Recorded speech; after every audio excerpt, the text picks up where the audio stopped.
I was standing in my dad's old workshop holding a wrench that still smelled like oil and rust when my mother basically told me I didn't matter. She didn't say those exact words. She said this: "Your sister needs it more than you. Don't be selfish." By it, she meant my inheritance, my dad's house, his savings, his workshop, the stuff he spent his entire life working for. Apparently, my little sister got pregnant and her boyfriend bailed. So the obvious solution in their minds was take everything from the son who actually took care of dad and give it to the daughter who never did anything for anyone. And the crazy part, they didn't even ask. They had already done it. I'm the older one. My name's Alex. I was always the "you'll be fine" kid. You're a boy. You'll figure it out. Let your sister rest. She's sensitive. Alex, help your sister. You're the big brother. My sister, let's call her Lena, is 3 years younger, but has been treated like a porcelain doll her whole life. She gets rescued from everything. Bad grades. The teacher was unfair. Lost job. The boss was toxic. Chose a deadbeat boyfriend. Love is complicated. Meanwhile, I'm over here patching my own tires and pretending I'm not exhausted. When dad got sick 2 years ago, it was bad from the start. The kind of bad where you don't ask if things will get worse, just when. I worked remote in IT, so I moved back home to help. I set my laptop up on the dining table so I could hear him if he called out. I did the unglamorous stuff. I cleaned him up when he couldn't make it to the bathroom. I learned his meds schedule better than I know my own passwords. I slept on the couch because it was closer to his room. Lena, she'd drop by every few weeks, stay a night or two, take a sad selfie with him for social media, and then say it was too heavy for her mental health and go back to her apartment and her boyfriend. Dad never badmouthed her. He wasn't that type, but sometimes, late at night, he'd look at me and say, "Thanks for being here, son. I know this isn't the life you planned." I'd shrug it off like, "Relax, old man. I needed cheaper rent anyway." He'd laugh, but we both knew why I was really there. When he finally passed, I was wrecked. I went through the funeral like a zombie. I don't even remember half the conversations. I just remember the quiet afterward in his empty house when everything finally hit me at once. A week later, Mom told me we had to meet with Dad's lawyer to go over the will. I honestly thought it would be 50-50 between me and Lena. Maybe something small for Mom. That's what everyone expects, right? But the lawyer opened his folder, cleared his throat, and read it out. The house, to me. The savings, to me. The workshop and tools, to me. A small cash gift to Lena. A few personal items to Mom. That was it. Mom's jaw clenched so hard, I heard it.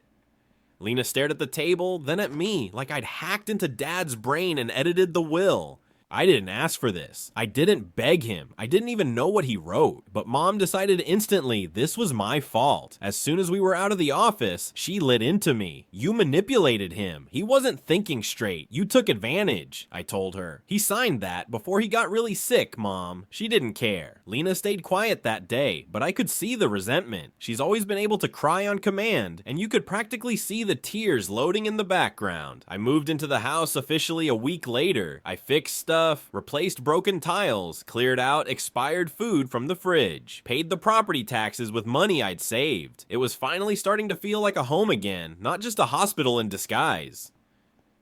Then my phone buzzed. "Mom, come over Sunday at 5. Family meeting." No explanation. Just an order. I almost ignored it, but guilt is a powerful drug, so I went. I walked into my mother's living room and instantly knew it was a setup. Mom on the couch, Lena next to her, hand on her stomach like a prop. My aunt, uncle, and grandmother lined up on chairs. Dad's seat in the corner was empty. They'd put a plant there. That pissed me off more than it should have. I asked, "What's going on?" Nobody answered. They just did that silent, serious look thing, like I was a misbehaving kid instead of a grown man paying his own bills. Finally, Mom cleared her throat.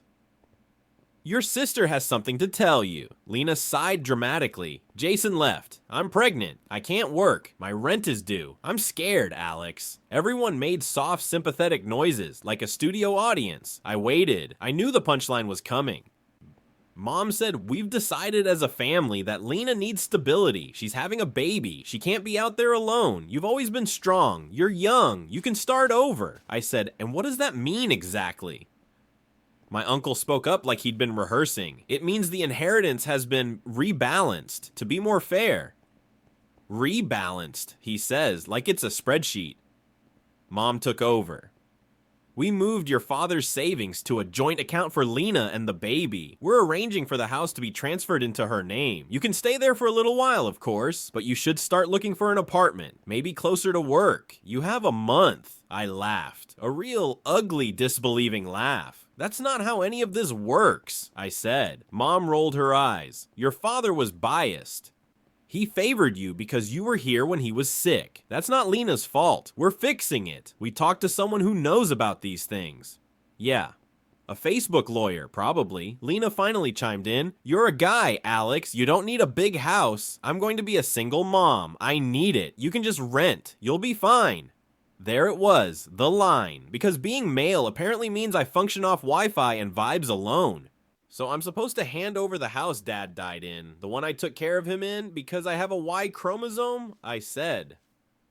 Grandma sighed. You boys are tougher. You don't know what it's like to be a woman alone with I looked at them, these people who didn't show up for Dad, and realized something. They didn't see me as family. They saw me as an asset, someone to move around so the golden child stayed shiny. I had two options, flip out or freeze. Surprisingly, I froze. I stood up. Let me get this straight, I said. You all decided I don't deserve what Dad left me. You moved money that's legally mine. You're trying to take the house he signed over to me, and you're giving me 30 days to get out. Mom crossed her arms. Don't be dramatic. This is about family, about Lena's baby. This is about you not liking the will, I said.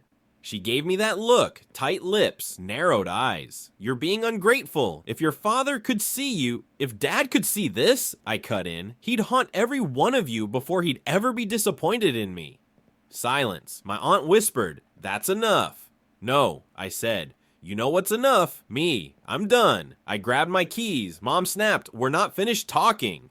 I am, I said, and walked out. They wanted me to scream and beg. Instead, I left. Next morning, I went straight to Dad's lawyer with every screenshot and statement I had. Texts from Mom, pictures of transfers, everything. He looked through it, then shook his head. Your father told me this might happen, he said. That's why he set things up the way he did. Turns out Dad had backups of his will, notes about his intentions.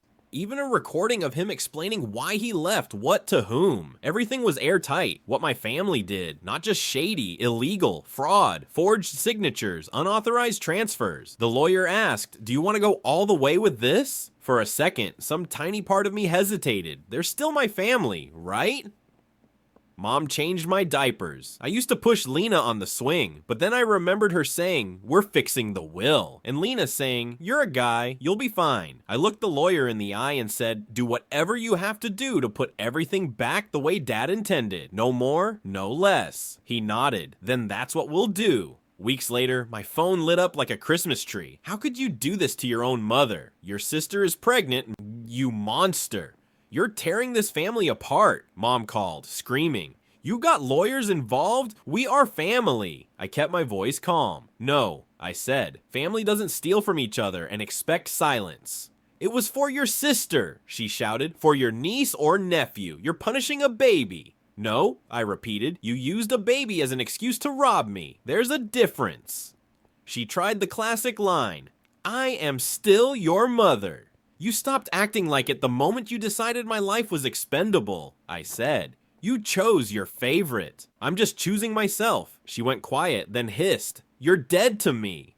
Good, I said, then I don't have to mourn you later. And I hung up. Lena sent a wall of text about stress, her blood pressure, how I'm making her pregnancy dangerous, how the baby will grow up without a cousin or uncle. Did she apologize? No. Did she admit what they did was wrong? Also no. I blocked her. The legal mess took time, but in the end, the money was returned to my control. The house and workshop stayed legally mine. The attempted transfers were voided. Some family members faced financial and legal consequences. I didn't push for extra punishment. I didn't ask for anyone to go to jail. I just wanted what my dad intended for me. Mom and Lena don't speak to me. Grandma sends occasional guilt messages. Life is short. Forgive your mother. Maybe one day I'll feel differently. Maybe I'll soften with age. Maybe I won't. But here's what I know right now. Stealing a dead man's inheritance from his son to give it to the sister you like more? That's not a mistake. That's a choice. I work from Dad's dining room. I fix his old tools on weekends. I pay the bills on the house he trusted me with. Sometimes I sit in his recliner and just breathe. Do I miss having a normal family? Yeah. Do I regret what I did? Not for a second. My family took my inheritance to support my sister, so I finally did something they never expected. I chose to support myself.